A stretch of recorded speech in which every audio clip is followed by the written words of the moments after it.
بن عبد الله وعلى آله وصحبه وقرابته وذريته أجمعين والتابعين والتابعين والأولياء والشهداء والصالحين خصوصا بالإمام قطب المقام سلطان الأولياء سيد الشيخ عبد القادر الجيلاني وإلى روح قطب الأحوال سيد الإمام أبي يزيد البستامي وإلى روح قطب الأعلام سيد الإمام أبي حميد محمد بن محمد الغزالي وإلى روح سيد الشيخ محمد بن عبد الكريم سلمان المدني وإلى روح سيد الشيخ محمد أرشد بن عبد الله البنجري سيد الشيخ البنجري سيد الشيخ محمد كشف الأنور بن ناجي إسماعيل البنجري سيد الشيخ محمد أنم شعراني البنجري وخصوصا إلى روح سيد الإمام يحيى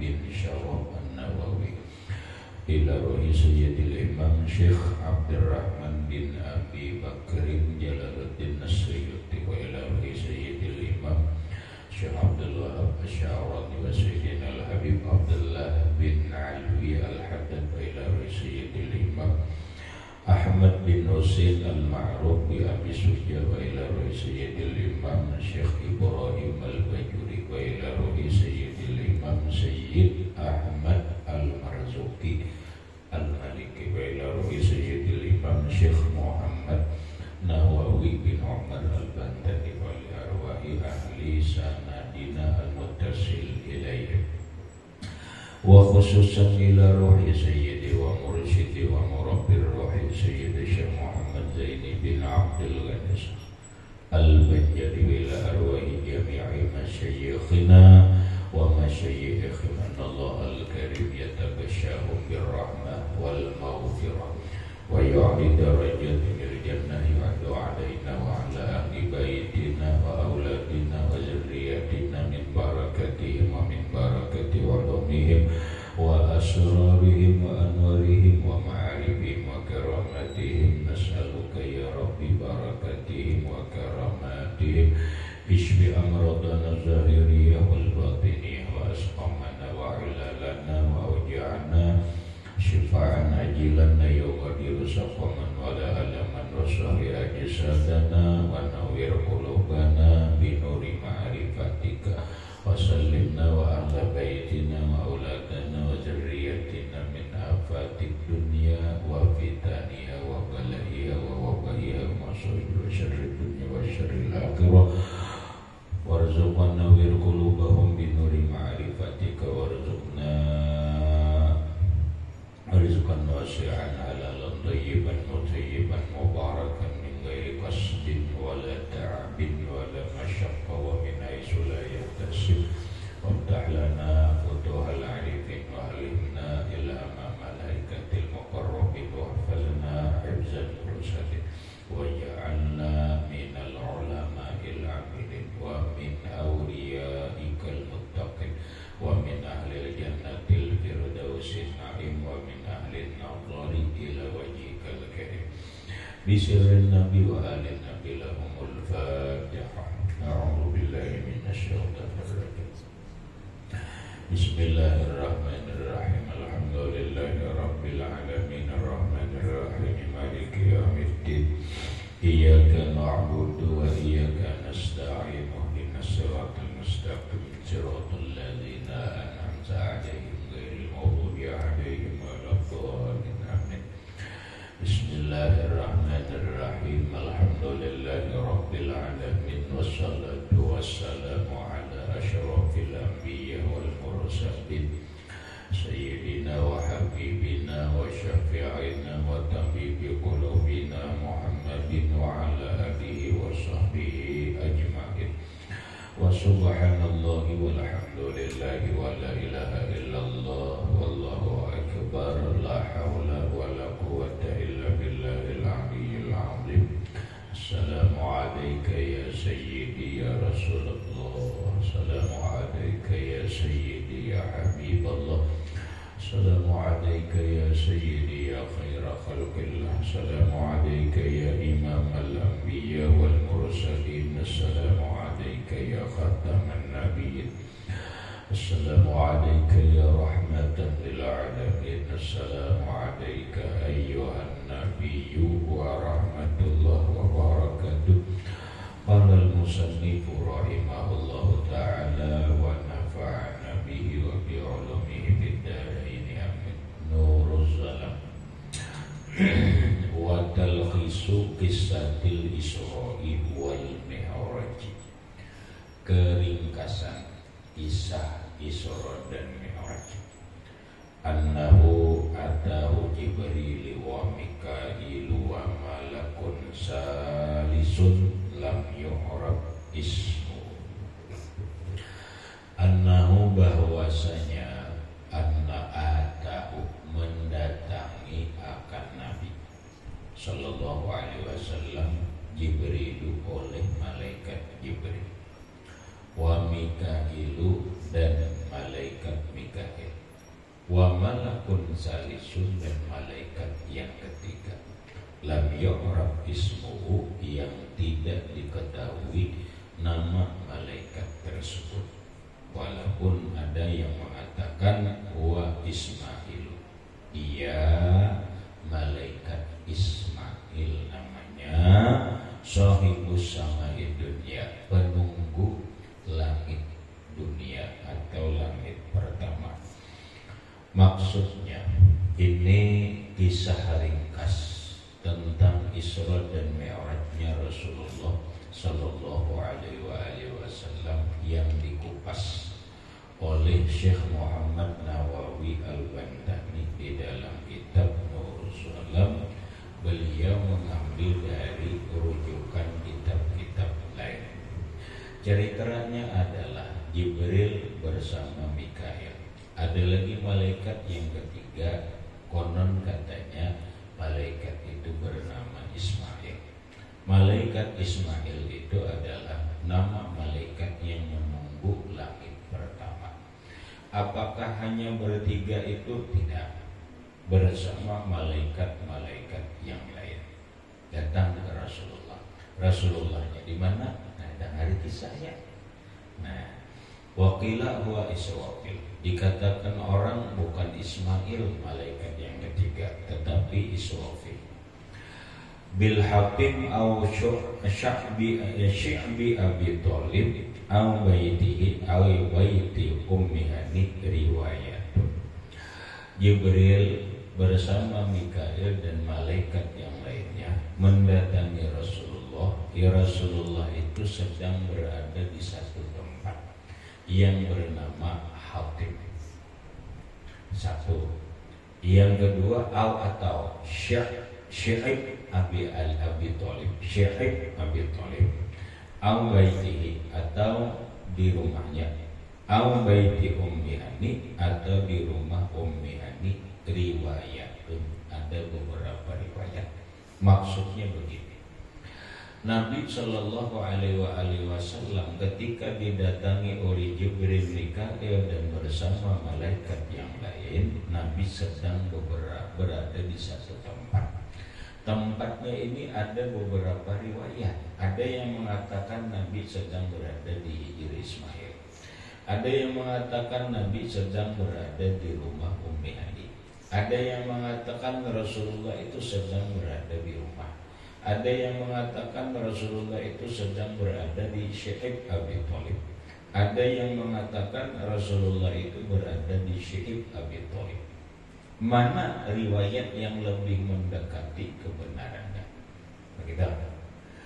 Para ulama menelaah dengan beberapa riwayat itu jumi'ah bainahuma, dihimpunkan antara dalil-dalil riwayat-riwayat tersebut, bi annahum atau fi baiti Ummi Hani, bahwa mereka Jibril, Mikail dan Israfil bersama rombongan malaikat yang lain mendatangi Rasulullah. Rasulullahnya berada di rumah Ummi Hani. Rasulullah sedang berada di rumah Ummi Hani. Siapa Ummi Hani? Ummi Hani ini adalah acil, khalahnya Rasulullah, acilnya atau mamanya Rasulullah, bukan mamanya, Acil gelola bibiknya Rasulullah Sallallahu Alaihi Wasallam, anak Abu Talib, Abdul Muthalib, bersaudara dengan ayahnya Rasulullah yaitu Abdullah bin Abdul Muthalib. Nabi sedang berada di rumah situ, didatangi oleh Jibril.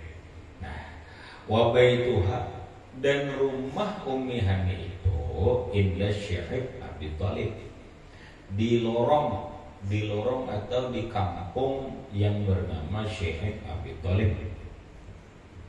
Itu dah lah. Jadi pas kalau wa udiba ilaihi sallallahu alaihi wasallam li annahu kana yaskunuhu, disandarkan kepada Rasulullah karena Nabi yang mendiami. Nah, datanglah ke rumah Ummi Hani. Lalu Rasulullah dibawa keluar dari rumah Ummu Hani. Wa akhrajahul malaku minhu ilal masjid. Lalu Jibril mengeluarkan Rasulullah dari rumah Ummi Hani menuju Masjidil Haram, bawa ke Masjidil Haram. Sampai di Masjidil Haram, fa'adja'ahu fil hatimi. Lalu Jibril alaihissalam membaringkan Rasulullah di tempat hatim namanya, li baqa'i asari nu'asin bihi. Thumma akhazahu wa akhrajahu ilal masjid ba'da tamami tayaqquzihi. Kenapa Rasulullah dibawa Jibril ke hatim? Karena masih ada sisa ngantuk bil hatim. Li baqa'im, karena masih ada asari nu'asin, bekas mengantuk bihi dengan Rasulullah. Dibawa ke sana. Summa akhadahu wa akhrajahu ilal masjid. Kemudian Jibril memegang Rasulullah dan membawa Rasulullah ke dalam masjid lagi, ba'da tamami tayaqquzihi, setelah sempurna ke bangunnya Rasulullah. Dan Rasulullah itu sempurna bangun sudah. Bahasa kita ini sigar. Lalu ba'da syaqqi sadrihi, setelah dibelah dada Nabi, wa qalbihi, dan hati Nabi, wa ghasalahuma, dan membasuh dada dan hati Nabi. Lalu Nabi itu disandarkan, dibelah oleh Jibril, dibedah rambutnya, dibedah oleh Jibril kayak dokter mau operasi juga. Nah, dibedah kayaknya dibalah. Min sugarati nahrihi ila tahta surati. Ini mulai sini dibalah oleh Jibril, dibalah. Setelah dibelah dada, diambil hati Rasulullah. Ini hati di mana? Hati di sebelah kiri. Diambillah hati Rasulullah Sallallahu Alaihi Wasallam. Setelah diambil hati itu dibasuh. Hati ini dibasuh oleh Jibril dengan air Zam-Zam. Air Zam-Zam itu punya wadahnya emas. Makanya Jibril itu minta ambilkan wadah yang berisikan air Zam-Zam, diserahkan. Setelah wadah yang berisi air Zam-Zam ini diserahkan kepada Jibril, hati Rasulullah dibasuh. Pertanyaannya, apa kotor? Tidak. Rasulullah itu suci zahiran wa batinan. Tidak ada sedikit pun noda, tidak ada. Terus kenapa dibasuh? Ini hanya sebagai iktibar bahwa seseorang itu sebelum menghadap Allah, hatinya itu harus dibasuh. Hatinya itu harus dibersihkan dulu.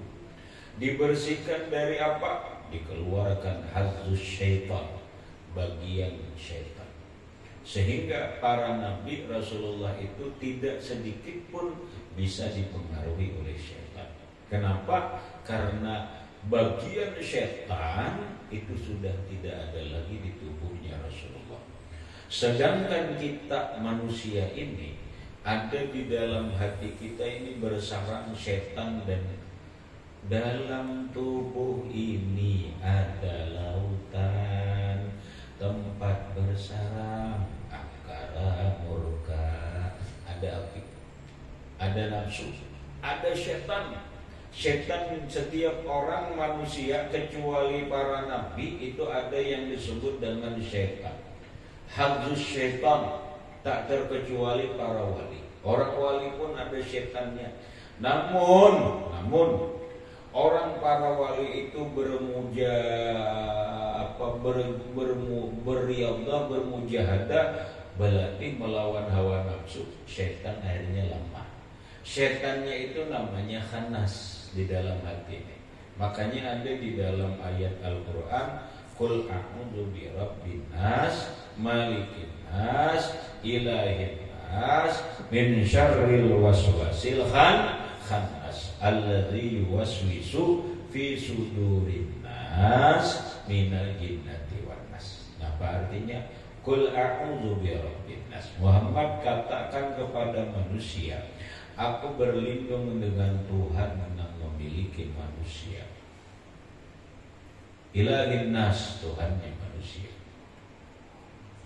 Malikin nas, yang memiliki, menguasai manusia. Aku berlindung min syarril waswas, daripada kejahatan gangguan, allazi waswisu fi sudurin nas, yang mengganggu di dada manusia. Siapa? Khannas, namanya khannas. Min syarril waswasil khannas. Khannas itu ngaran setan. Min syarril waswasil khannas, daripada kejahatan bisikan-bisikan setan yang bernama khannas, alladzi waswisu fi sudurin nas, yang membisiki, yang mengganggu di dada manusia. Itulah setan yang ada di dalam tiap diri manusia. Tuan Guru bebaskan daripada setan?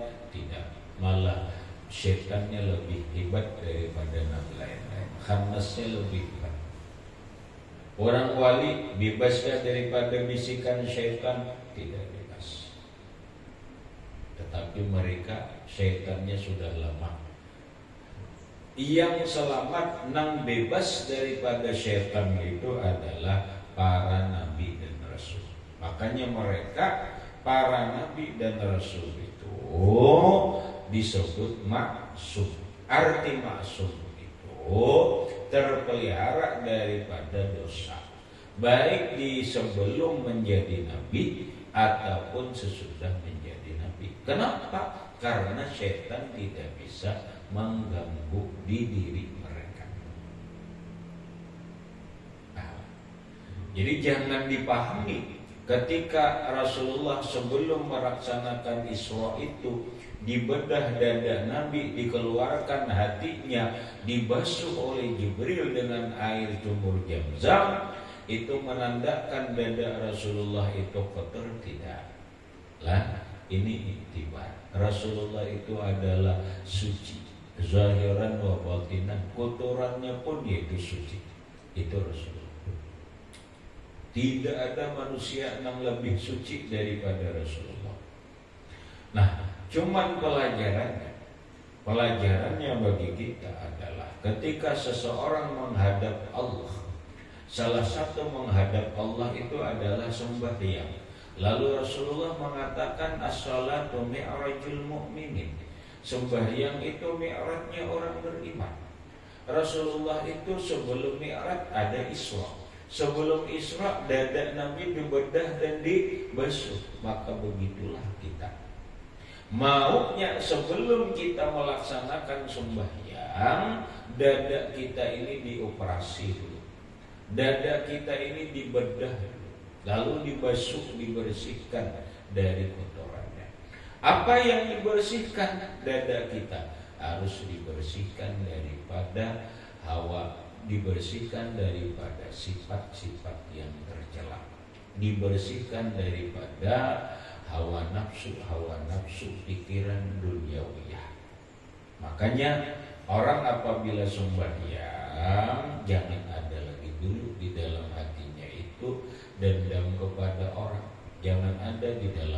hatinya ingin dipuji orang, jangan ada di dalam hatinya ingin dilihat orang, jangan ada di hatinya rasa angkuh dan sombong, jangan ada di hatinya hal-hal yang disebut dengan al-awsaful mazmumah, sifat-sifat yang tercela.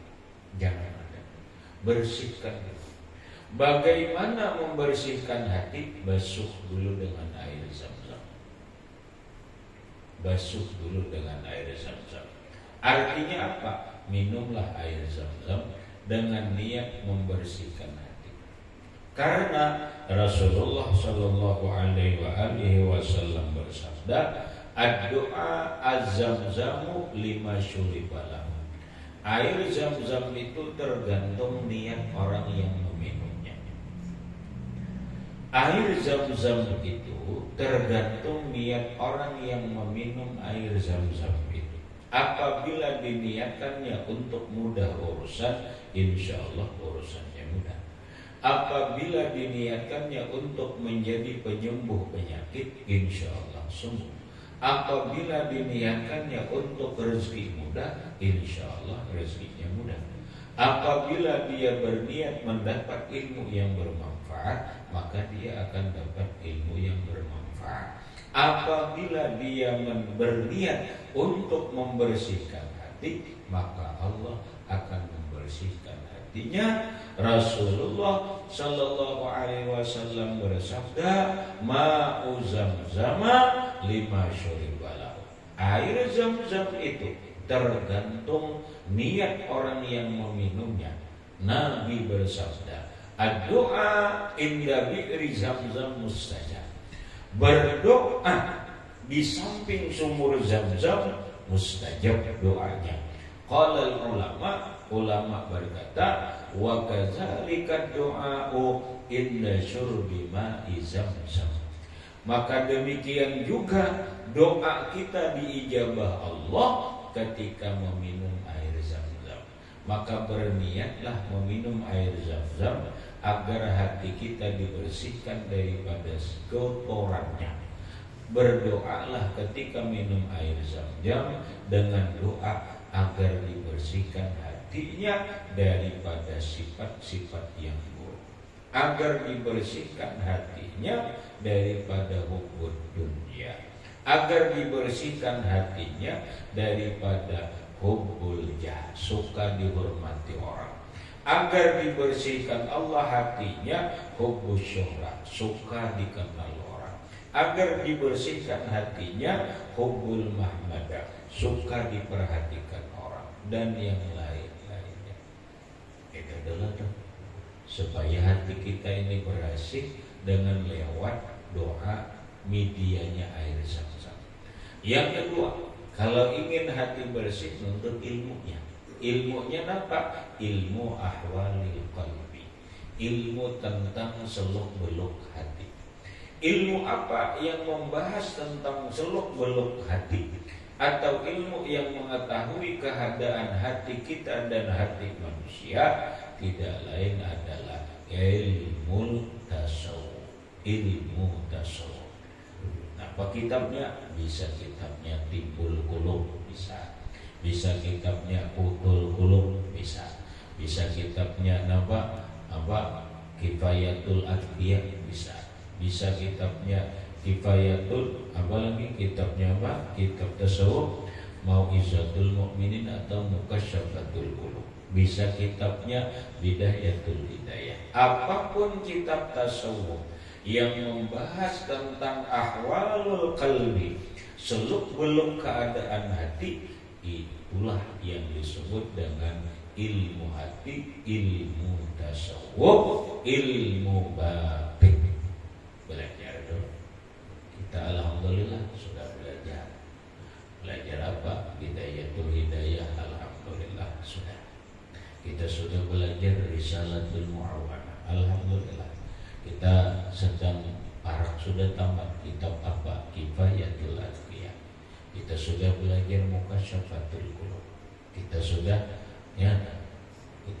belajar Mau'izatul Mu'min, keringkasan Al-Mursyidul Amin.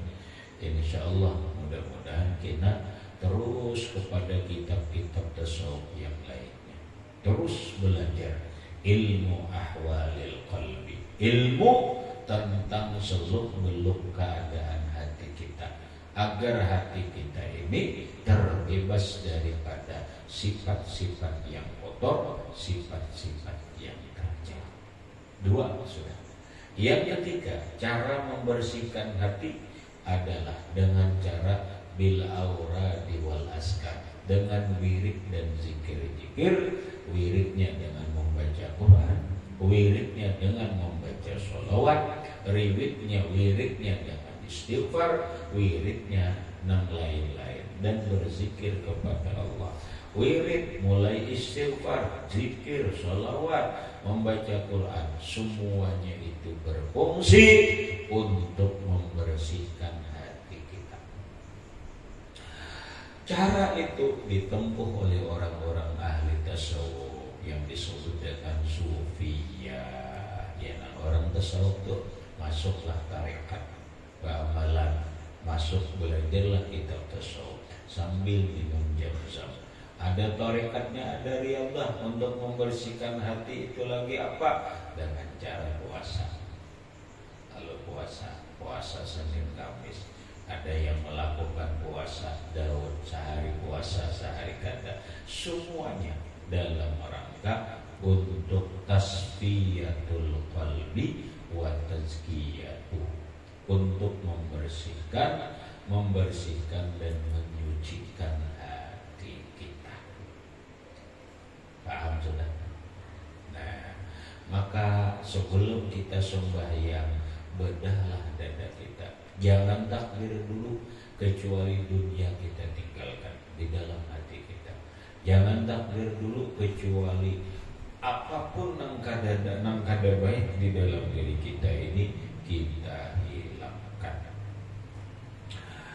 Habis tontong sudah dibasuh hati Nabi, dimasukkan, lalu ditutup oleh Jibril. Kan beroperasi dibalah. Setelah dibalah ditutup, kada bekas.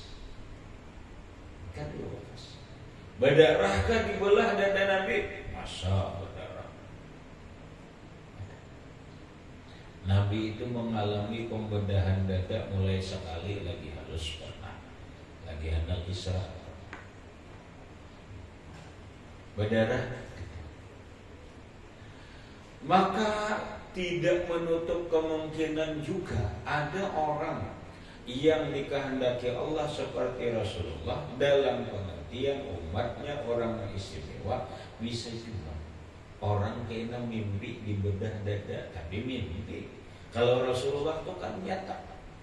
Kita bisa aja kita mimpi dibedah oleh Syekh Abdul Qadir Jailani, dada kita ini dibersihkan sidin. Alhamdulillah, setelah bangun tobat. Alhamdulillah, ampih penguyaan. Alhamdulillah, ampih penyarikan. Alhamdulillah, ampih pengasaran. Alhamdulillah, ampih pemalas. Alhamdulillah, rajin ibadah. Alhamdulillah, menjadi ramah. Alhamdulillah, menjadi pemurah dan bermanfaat kepada orang lain. Maka jadilah dia waliyun min awliyaillah, kekasih daripada kekasihnya Allah Subhanahu wa ta'ala. Jadi kada rumusnya rahmatnya orang menjadi istimewa itu kecuali dibedah dulu dadanya.